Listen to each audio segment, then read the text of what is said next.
in the giver's mind, there's always this openness and in some sense a positive expectation toward growth, that growth will happen.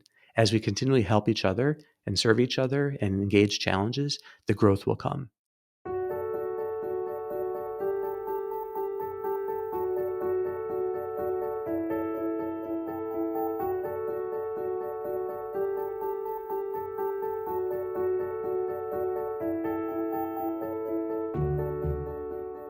Hey, this is Sharif here with another episode of the Golden Hour, joined by Dr. Kevin Majors. Kevin, good to be here with you again. Sharif, great to be back. Well, Kevin, I know one theme that you've been exploring, reading about, is this idea of givers and takers and generosity and how that works out. Because obviously, an ideal that we encourage people to strive after, maybe even the greatest ideal, is generosity. But sometimes people can have the worry that if they're always giving, they're not really going to be attentive to their own, say, self-care or mental health, and that will then prevent them from being able to give. So that you need to have some sense of, um, I don't, maybe this isn't the best way to put it. You kind of have to be a little bit selfish to be generous, or selfish to be selfless. So I wanted to explore this topic with you. Yeah, Sharif, it's an important topic, and I think a number of people reached out to us after we did the podcast episode on narcissism, and were wondering, like, what do you do if you're surrounded by takers, or if you're in a relationship with a taker? And then the more generous you are, in a way, the more burnt out you get. So how do you have how do you know what it is, like, set limits? So I thought it's an interesting question. And I think that probably one of the best writers on this topic is Adam Grant. So he's a Wharton Business School professor and social psychologist.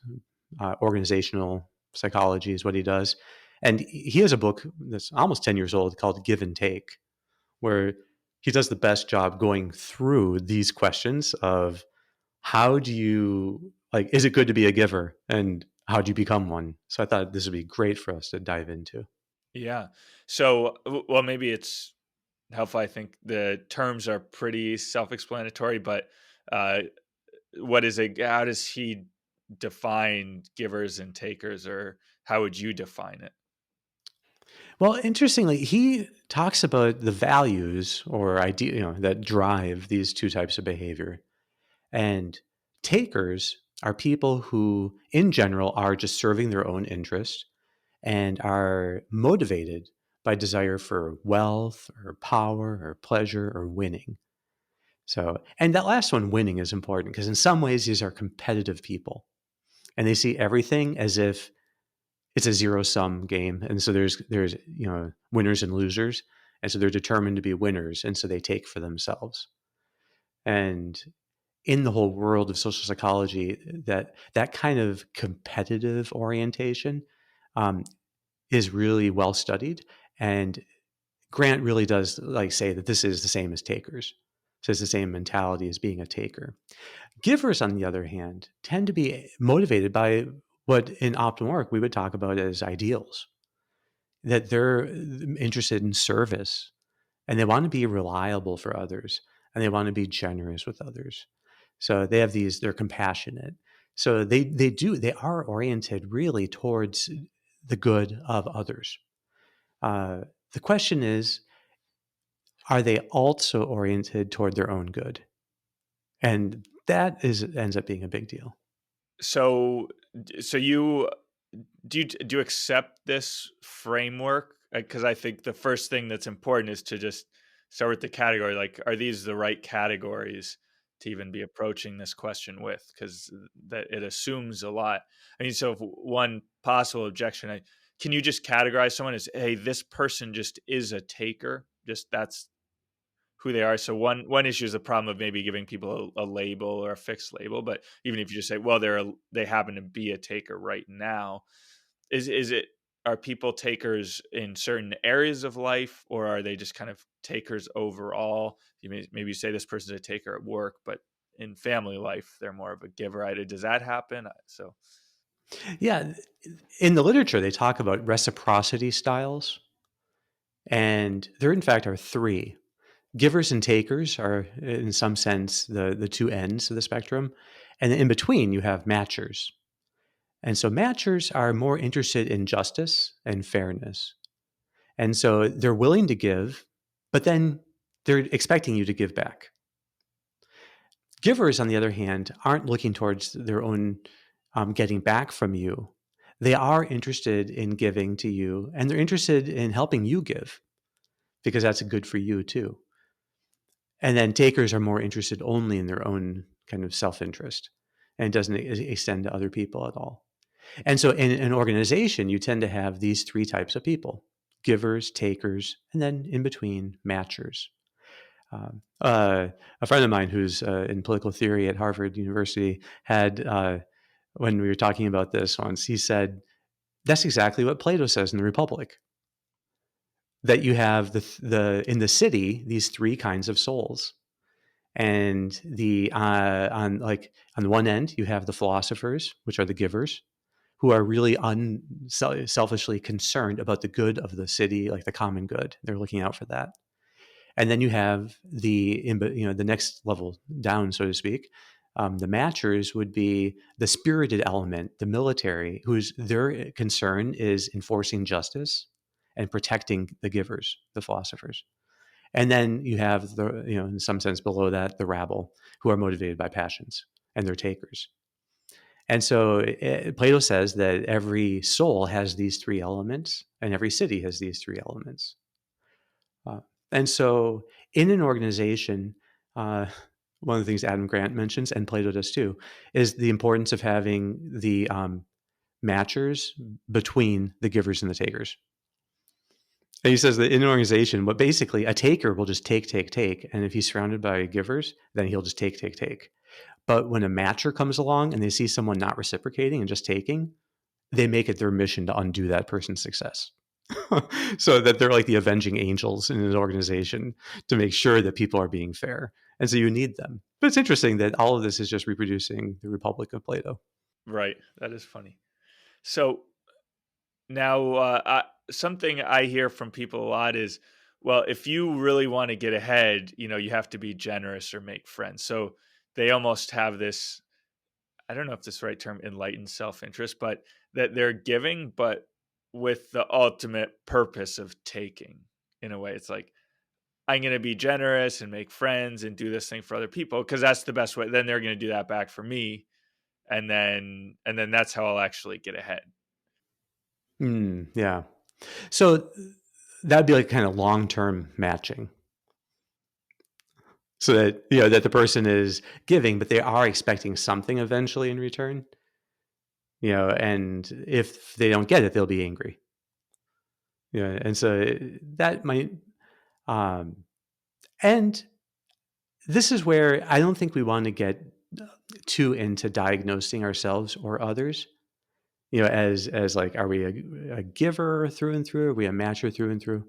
Um, the Maybe the more important thing is when do we notice that we are giving, and when do we slide into matching or taking? I think if we can be aware of that, uh, we can see what beliefs do we have about giving. Like when people hear sometimes us talk about generosity and optimal work, some people immediately feel that they are vulnerable then. That if they try being generous, people will immediately take advantage of them. And it could be in certain circumstances that there's truth to that.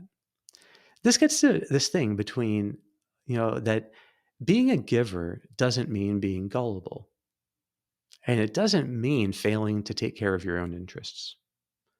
And in Give and Take, Adam Grant goes through interesting examples of, on the one hand, medical students in Belgium. This is where the study was done. And in another case, it was engineers in California. And they looked at basically the success ladder and asked, where are are the people at the top of the ladder, the people at the bottom of the ladder, what is their reciprocity style? And what they found is at the bottom of the success ladder, and this is true in every case it's been studied, are actually givers. So you have givers doing the worst. And then you have above them matchers and takers that make up the middle. And at the very top of the success ladder, you also have givers. So that's interesting, right? That this has been reproduced now a number of times. That when you actually there are tests, you can go to Adam Grant's Give and Take website and do the test yourself for free to see what's your style. And that's the kind of test that they give people. And so they measure their reciprocity style. And the bottom percentiles of performers are in terms of success, which means in the case of the engineers, how much they got paid, and medical students, their GPA, the bottom were actually givers. And the idea there is, as they look more into it, these were givers who were not, they would prioritize the needs of others over their own needs. That's different than what happens, I think, at the very top when you have the successful givers who, in some sense, can co prioritize their needs with other needs so that they take care of themselves and they're also able to take care of others. An example of this would be, when they're studying, they study with the goal of mastering the material so well so that they can teach it effectively to others. Well, that becomes then a huge drive and engine for them in their studies. And in my work with students, I found that often can be a transformational thought experiment. Like if you were to teach, this material, like the problem set, to the other people in your class, then how would you approach it? And they become instantly more creative, I think, in starting to strategize how they would really get to master these problems so that they could teach it to others. But that's a good example where they are not neglecting their own mastery, but they're actually utilizing their own mastery, making it better and better so that they can better serve others. That's the style that you see in the most successful givers versus people who just simply sacrifice their own studying so that they can help friends study, and it's not actually helping them out. So I know some people may not like this idea, but this is like you're talking about the very beginning, kind of there is among the most successful givers, there's still plenty of self-care going on.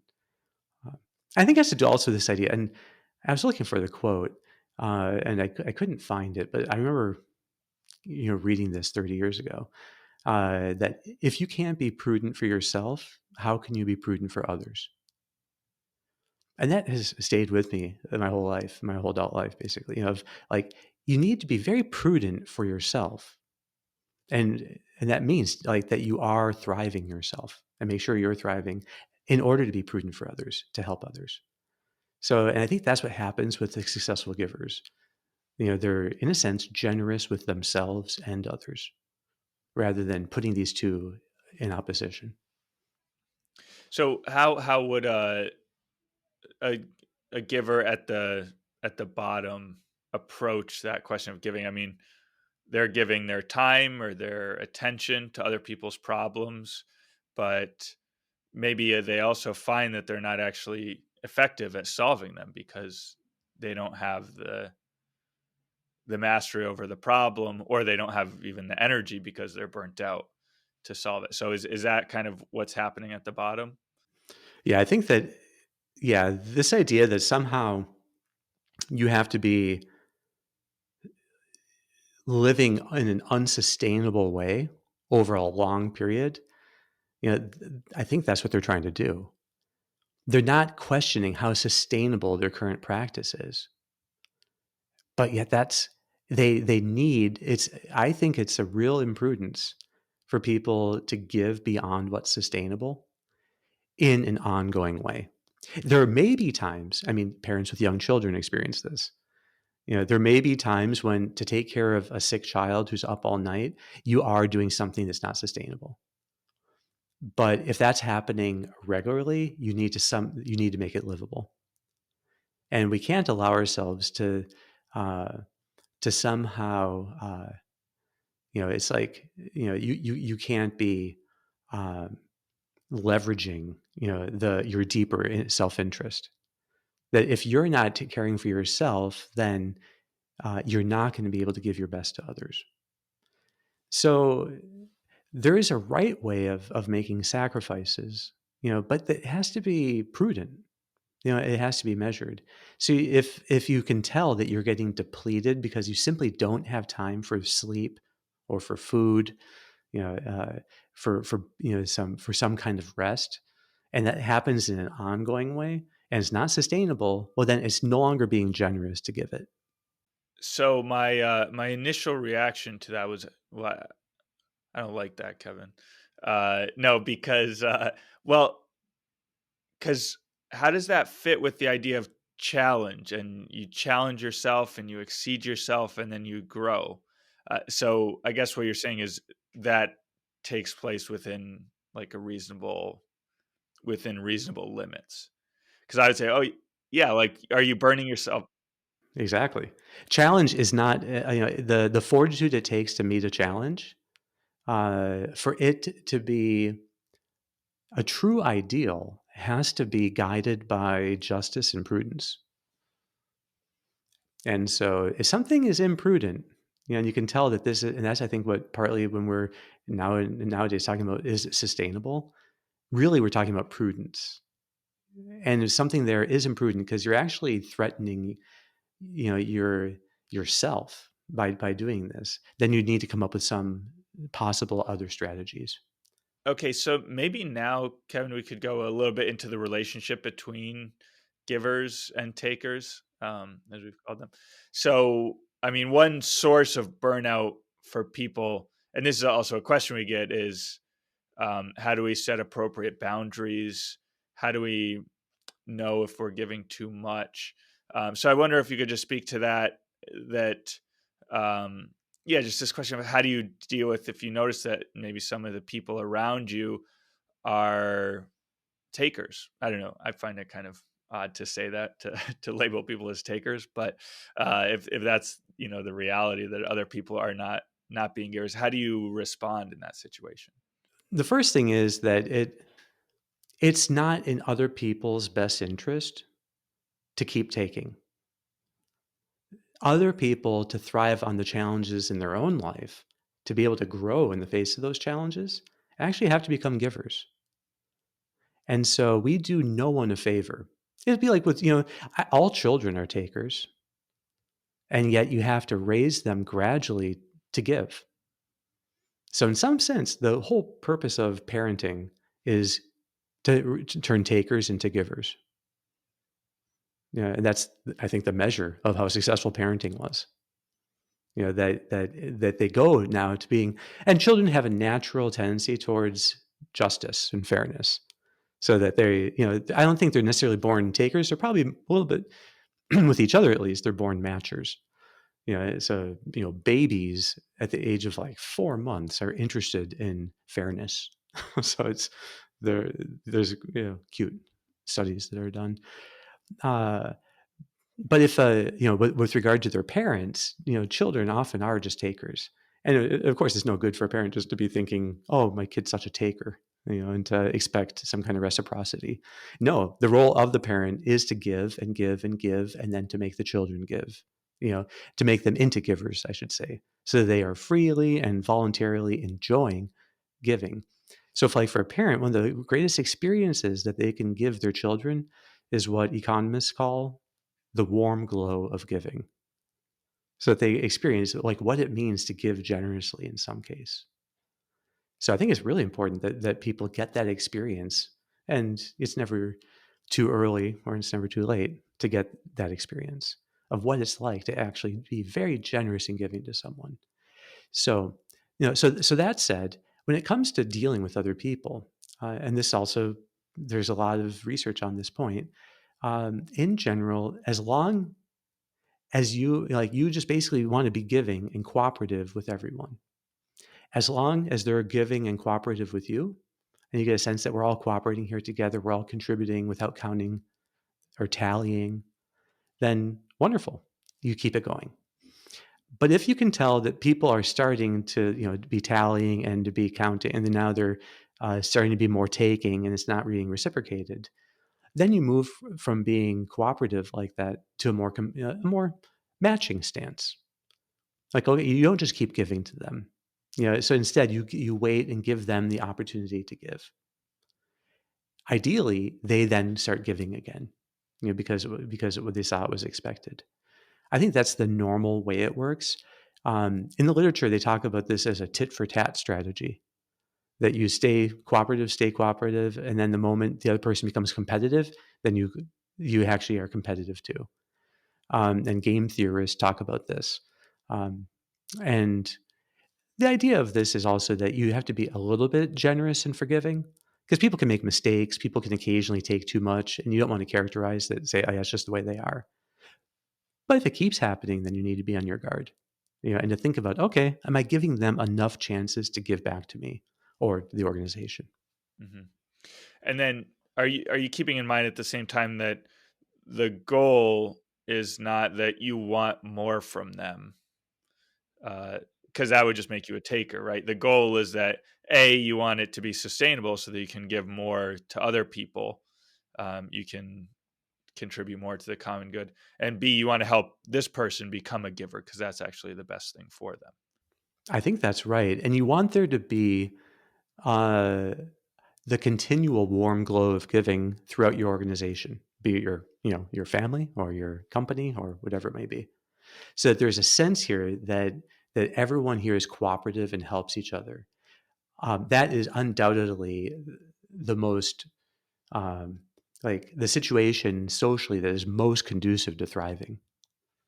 That this mutual self giving, and that's what creates and sustains the best bonds among people. So I think to really build bonds with others, you have to be intending their good, not not specifically your own in that moment, but in that, when you're with them, you're intending their good and you're intending the bond to be strong. And you're forgetting about yourself and your own interests, and then being generous in giving of yourself to them. So, and that's clearly how we develop bonds. And if everyone is doing that, then you have a very stable culture conducive of growth. And I think that's doable. What you have to watch out for are people who then are just getting the benefits of that kind of culture and not giving themselves. And then you have to basically start to give them like more specific ways of giving, make it a little more concrete what your expectations are and how things are done here. So I think it can be people are shaped. I think givers tend to have a growth mindset. They see themselves as always capable of growing. They see others as capable of growing, and they see their bond with the others as capable of growing.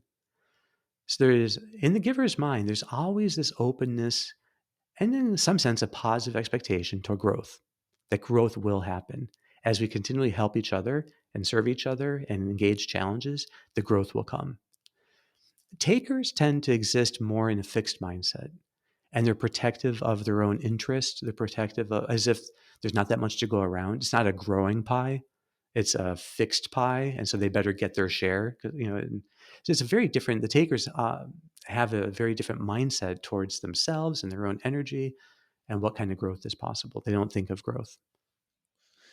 One, as I was reading a little bit of the Adam Grant book, one insight that I found very helpful was that givers tend not to ask for things, or that might be one of their struggles, and that might be one reason why some givers end up kind of at the bottom of the success ladder, um, because they're not asking for things, and that in part leads to the unsustainability of their efforts because they're not getting help from anyone. So I wonder if you could comment on the need of, to really have a healthy relationship with with the people you're with, that givers need to also develop this sense of asking for things from people, asking for help, um, to make their own efforts sustainable and also to help other people become givers. Yeah, and that's a wonderful point. Is that givers um, who are at the bottom of the success ladder, in the ways the studies defined it, are as a rule, having a hard time asking anyone for help.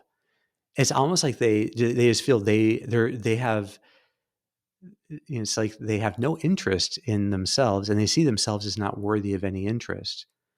And it's a subtle kind of focus on self that shows up there, that they just don't think that they're like it's right for themselves to make impositions on anyone else. That's totally different than what happens at the givers who are at the top, who see that they need to give others the opportunity to grow in the same ways that they grow. And that by just doing things for other people, they're not giving them that opportunity. I think that it's a question of, do you just, when you see someone hasn't done something, it's like say a chore around the home. Do you just do it for them? Well, that's kind of the way givers at the bottom do things.